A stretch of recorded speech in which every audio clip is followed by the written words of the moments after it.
Who are you to be so high and mighty? And you're not high and mighty. Nobody's high and mighty. You're just trying to do your thing, right? And here you are being gaslit like a mother,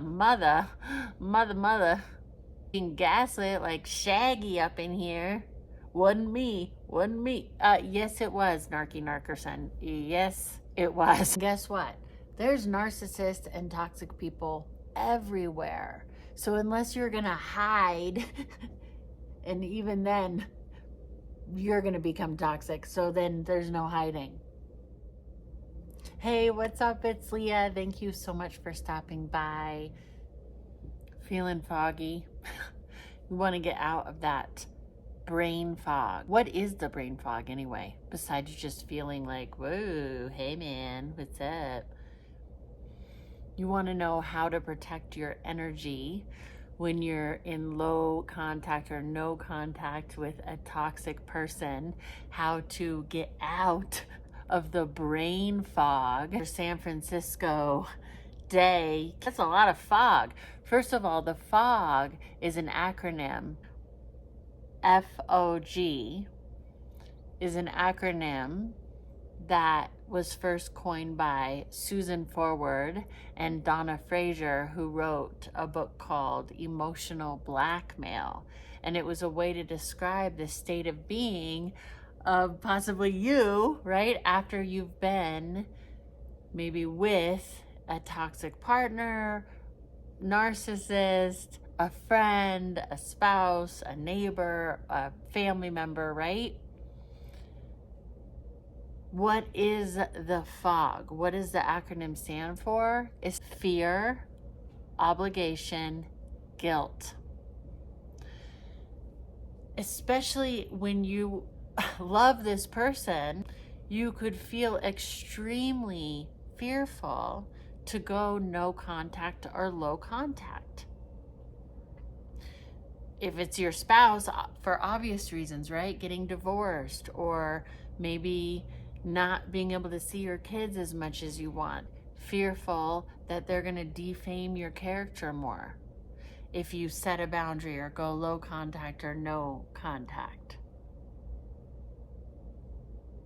Obligation, because they've played on your sympathy and empathy, and maybe because you truly care about this person, and so you've been in that cycle with them, the push and pull, the hot and cold for so long, and they're always promising to be better, or I'm not going to do this again, and then they do it again because that's just who they are. So you have this sense of obligation because they're trying, and we're all imperfect, and then they say, well, you're the narcissist. And then the G is the guilt. The guilt because you feel obligated to this person. The guilt because they're trying and nobody's perfect, and it's probably your fault anyway because that's what they've been telling you, and you keep trying but it's never good enough. And so there's a lot of guilt there. So that is what the fog comes from. And a lot of times that's why people go back, or they cannot sustain no contact, or they cannot do low contact with gray rocking. It's really, really hard, okay? And we are clearing the brain fog. So we're gonna really get into it right now. Shagged up in here anymore with the wasn't me. Yes, it was. And we'll take our responsibility too. Don't let these goofballs run your life. They ain't nothing but a hound dog. For real. They are not who you thought they were. You have to have radical acceptance for who they are. So I would like to change the acronym, something that we can remember in the fog, which is forget obvious gaslighters. Anybody who tells you that your feelings don't matter, anyone who tells you that anything that you remember is not true, anybody who tells you that anything out of your perspective is invalid, or they blatantly lie. They're obvious gaslighters. So once you know who they are, to have radical acceptance and be like, okay, I know who they are now. And you have to step out of that cognitive dissonance, which is, I thought they were this person, but actually they're that person, and who, all that stuff, and then trying to make it okay because we're all one love and everybody's fun, and that's great. We are, but that doesn't mean you have to be a doormat. Now, if you have to be in contact with them, or if you run into them, or any number of that sort of thing. Is that a correct sentence? I don't think so. Okay. Brain fog, yes. We're doing it. You can do it. We can do it. We're gonna make it. We're gonna make it. We already are, right? High five, high five. Okay, back on track. I ran into an old, somebody I worked with who's a narcissist and who had completely defamed my character, made up lies about me, all sorts of things, the worst of the worst, called me names to my face, and then also I heard horrible things, but then still wanted to be friends under their conditions and their control and this and that. And of course I didn't want that, right? So I ran into this person at an industry event, and she was very high and mighty, and it was after I just had my daughter, and I'm a double parent, so I'm mom and dad. You do the math. I'm like Virgin Mary. And she was like, oh, it's really hard, isn't it, to be a single mom? It's so hard. And see, she wanted me to chime in. I hadn't talked to this girl in years, and she wanted me to chime in and share with her about my life, but in a negative light. No, thanks. You don't have to chime in to their stuff. Does that mean that I've never had a challenge? No, of course not. But she's not privy to that information, and that's not the conversation I want to have, and it's just not okay with me. So yes, that can be true, and what's even more true is it's wonderful and the best thing of my life. I get to choose what I want to share with my energy and with whom. I'm not going to share challenges with somebody who's a horrible challenge in my life. Share your challenges with people who support you, or don't share them at all. Share them with God, share them with Source, share them with your inner knowing. Do not share them with an ex-narcissist who defamed you and tried to destroy you. That's one thing of coming out of the fog. So what you can do in a situation like that, you don't have to be rude. I know sometimes when you hear the gray rock, which means like go emotionless, a robot, don't talk. They're like, oh, no, it is not hard. Oh, shut up, or stop talking to me. You don't have to be like that. But what I said was, oh, it's wonderful. I absolutely love it. It's the best gift of my life. And that was enough for her to just be like, oh, She wasn't satisfied with that. But I was, and I felt very honest and authentic. And I didn't take care of her discomfort in the fact that I didn't take her bait. You don't have to take their bait. Another great tactic that you can use, which is so powerful, when somebody asks you a question, see, if you're coming out of this kind of emotional abuse, you might have a tendency to over-explain, to defend, to, want everybody on board with your perspective. And that's not your job. You don't have to do that. You're not at a board meeting. You're not at a brainstorming meeting or anything like that. So when somebody who you don't want to share personal information with asks you a personal question, you do not have to share with them. And that's not being rude. So you have this option. You can repeat back what they said. Oh, you're curious to know if it's difficult as a single mom. It's an interesting question. You can ask them, why are you interested in that question? Why do you ask that? And ask them more questions about their questioning, because it's always really about them anyway. It's never about you. They know they don't care authentically about you, and that's why it feels weird, because they're asking you something so genuine about your life, and you know that they don't care. Or the people who are, oh, how are you? But they know they don't care. You don't have to give them this heartfelt, genuine answer to be a heartfelt, genuine person. You can be kind and smile and have short, simple answers. The other thing is, do not give a lot, if any, information. If you're co-parenting, only give pertinent, factual information about your kid. Do not go into big, lengthy stories about you and so, or it was so fun, or this or that. You can share fun things about your kid, of course, but don't go into all the details about who you were with and what you did and how much money you spent or didn't spend or whatever. All of that stuff will be used against you in the court of law, quite literally, in the court of narcissistic law. Anything, any information, innocent information, that even positive news that you have can be used against you. So less is more when you're in low contact. Only the necessary information. And that's not being rude. It's a great way to practice too that boundary. I don't have to answer everything. And it's not lying just because you don't answer a question. You're not obligated. Remember at the beginning, the obligation? See, that's the other one. They make you feel like you're obligated to answer every question that they have. You're not. That's another great one. If somebody asks you something really uncomfortable about your finances, because that's rude. And it's amazing how many narcissists will just blatantly ask, like, how much something is. That it's different if you're having a business conversation, you're talking about investments or something like that. But I'm talking, they just want to judge, and you can feel it. Well, how much is that? How much did you pay for this? You know? You can say, oh, are you interested in investing? And what do you mean? Oh, I only speak about my finances to investors. I thought did you want to have an investment conversation? And then they're probably going to say no, unless they want to control you further. And then they might actually go down that path. Oh, yeah. Because then if they have money or something, then that can be a further way to control you. But it's always best just to have less information on the table at all times. That's how you can gray rock. And then turn it on them.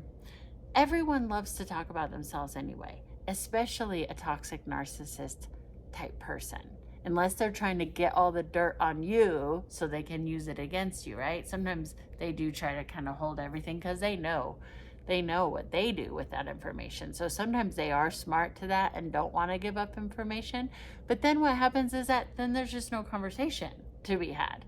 So if they're not interested in you being interested in them, and you're not interested in asking or answering the questions that they have about you, see? Peace. And we shall part in peace. See how that happens? So sometimes by doing less, you do so much more and get them to leave you alone.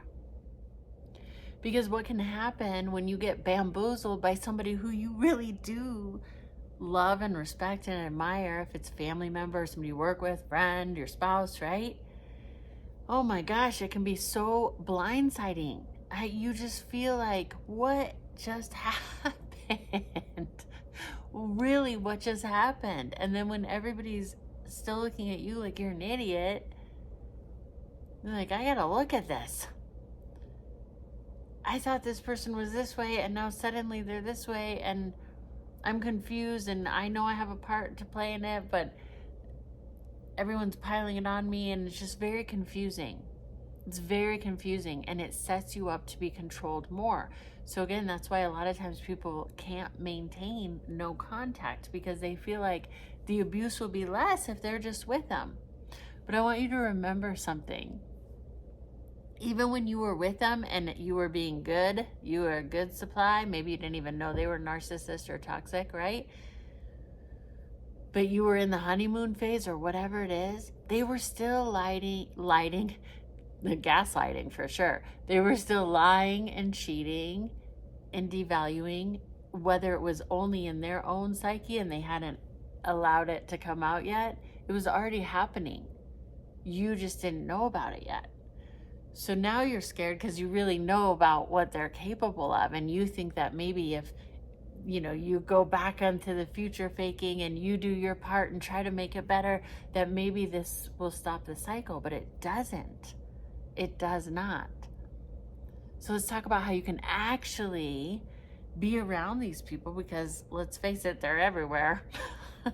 They're everywhere nowadays. So there's also no shame in, oh, you attracted them because you have this terrible childhood and you're an empath and whatever, you're an idiot.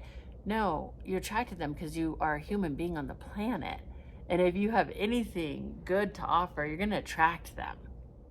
You can come out of the cognitive dissonance because you love this person. So just stay with that. And remember, you love them, and that's why you need to stay no contact. You love them, and that's why you need to stay low contact.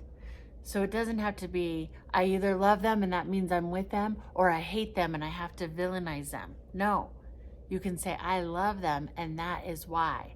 And that's going to be a theme that you're going to notice throughout today, because it's very important to remember that when you're coming out of the fog.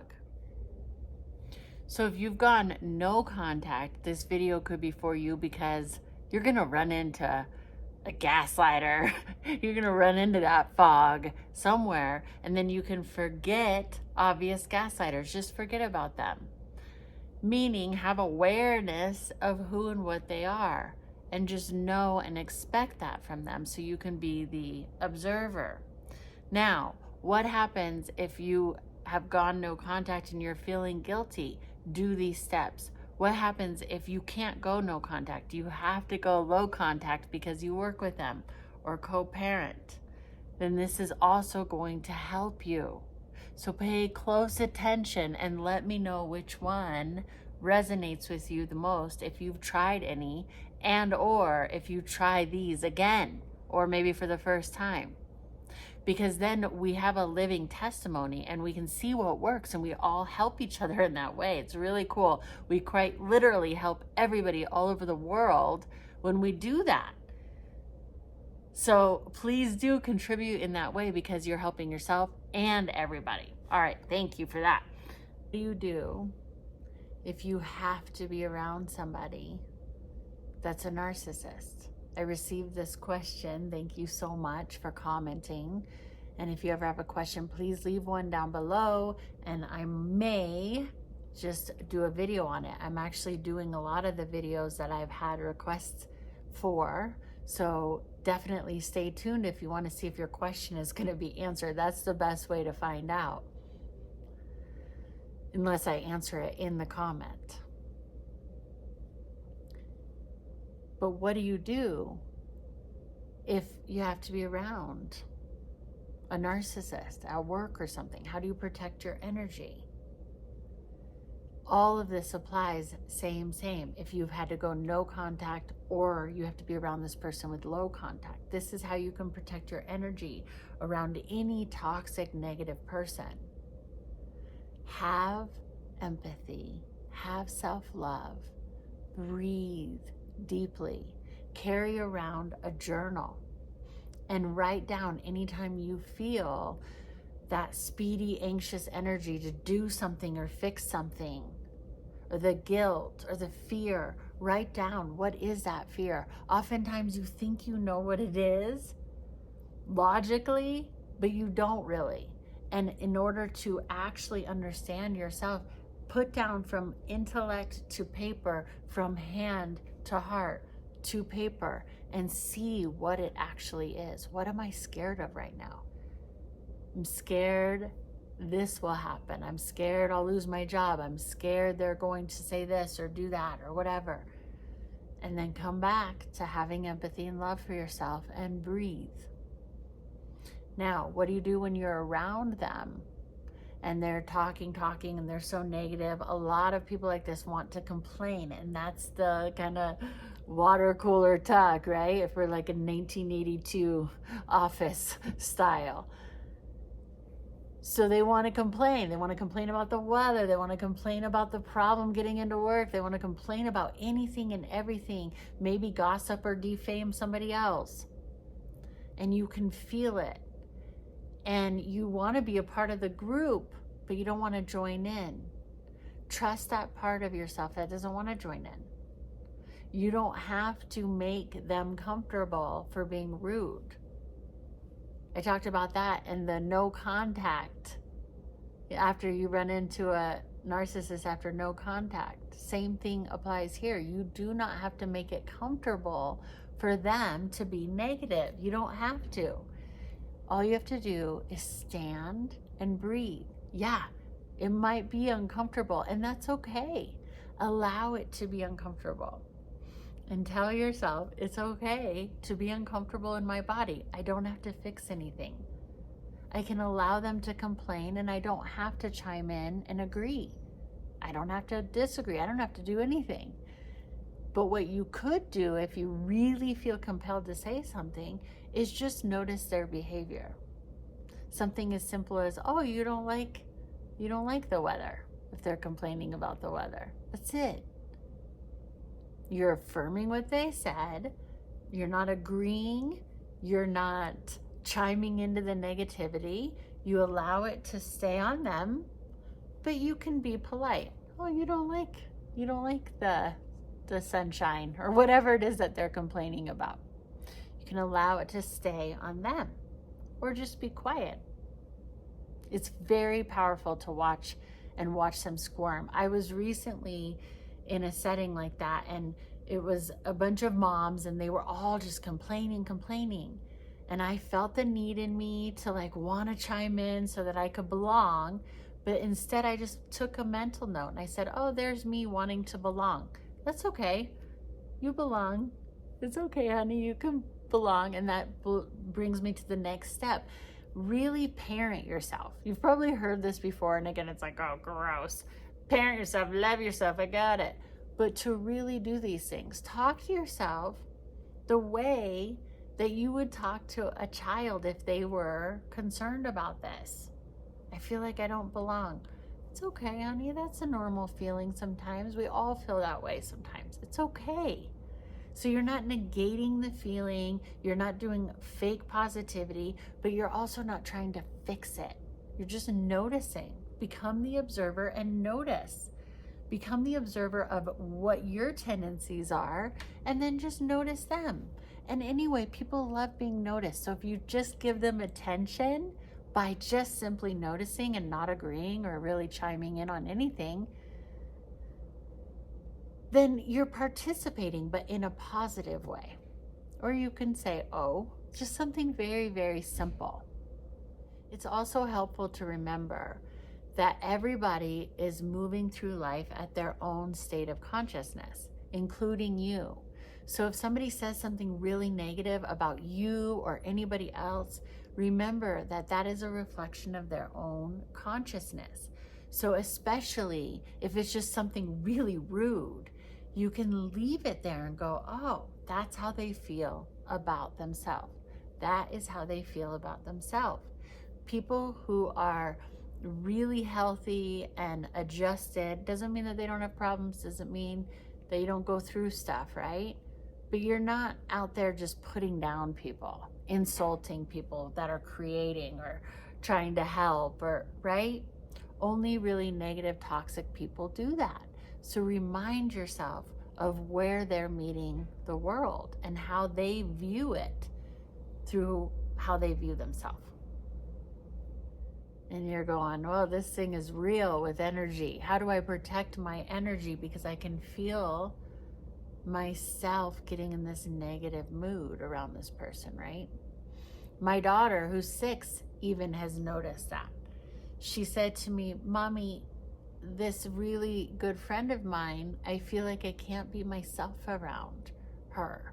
And I'm starting not to like myself when I'm around her.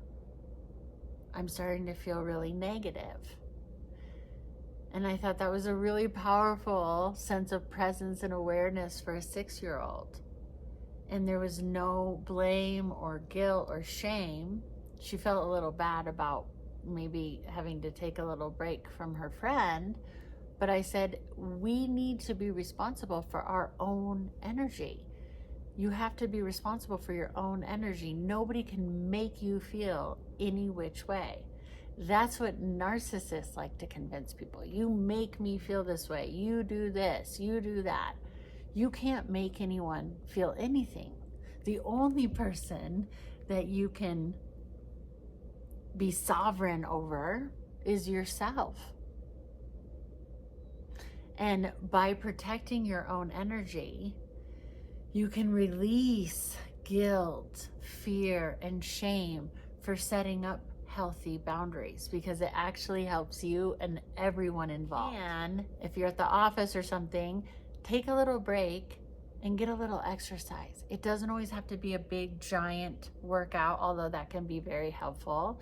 I love yoga and swimming and hiking and riding bikes and all that kind of stuff, but find whatever you like.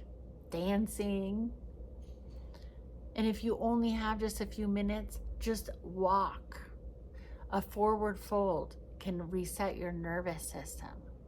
There can be some amazing things with just a little bit of movement that can benefit you to release some of that energy in your body. If you're feeling like you're around somebody and feeling that nervous energy, breathe and move a little bit.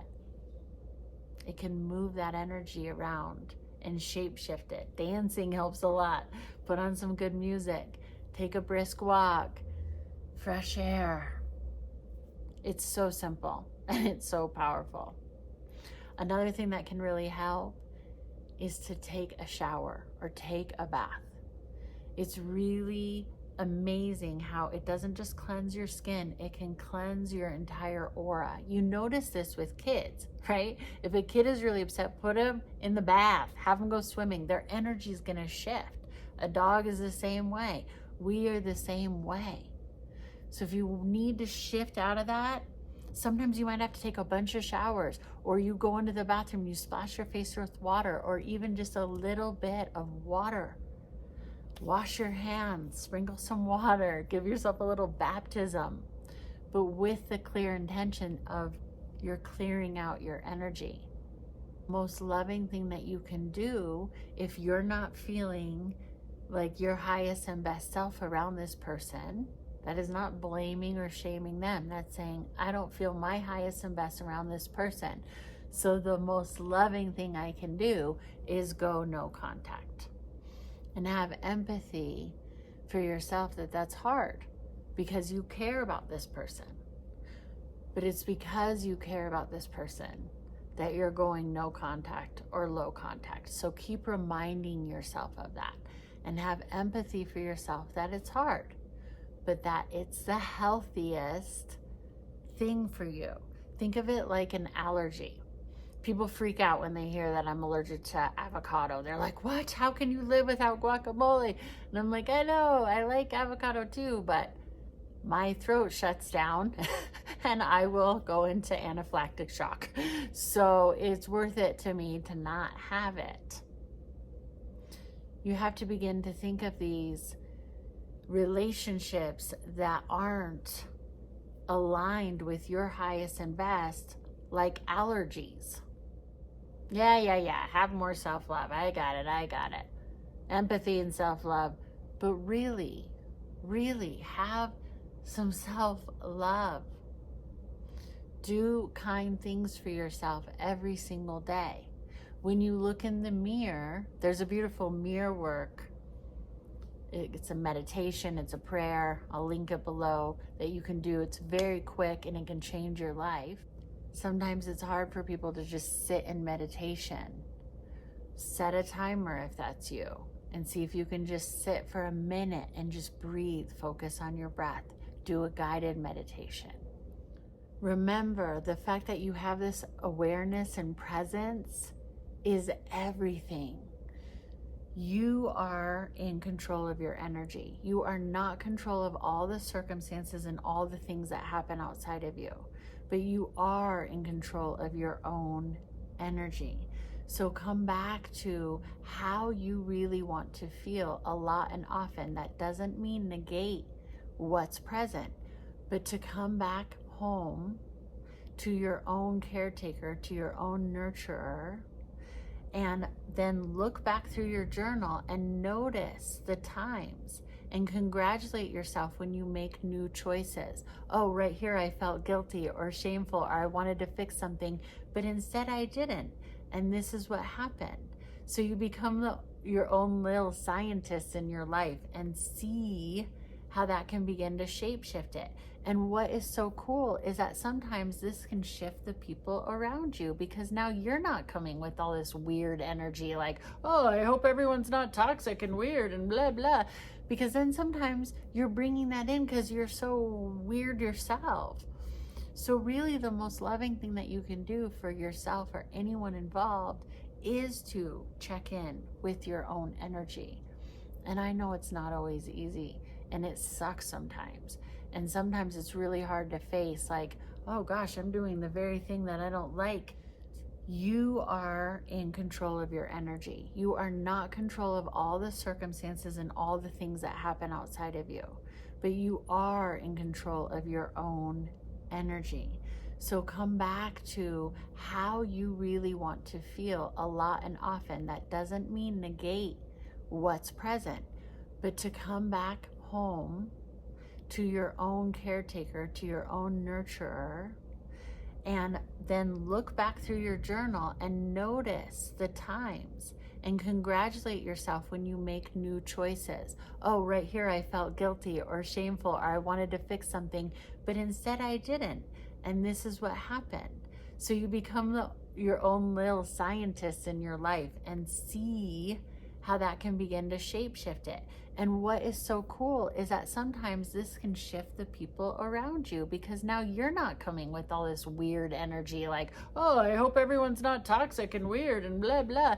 Because then sometimes you're bringing that in because you're so weird yourself. So really the most loving thing that you can do for yourself or anyone involved is to check in with your own energy. And I know it's not always easy, and it sucks sometimes. And sometimes it's really hard to face, like, oh gosh, I'm doing the very thing that I don't like to myself. And so in turn, I'm actually doing that to other people. So if you want other people to shape up or whatever, really, you got to shape up yourself, meaning, how do I want to be treated right now in this moment? Treat myself that way. And then do your best. Some people are going to misunderstand you and all of that. But if you know that you're doing the best that you can, checking in with your own energy a lot and often, moment to moment, you can begin to build that relationship with yourself that you can trust, to get used to the positive energy. And then that can shape shift our own negative shizzle and other people's.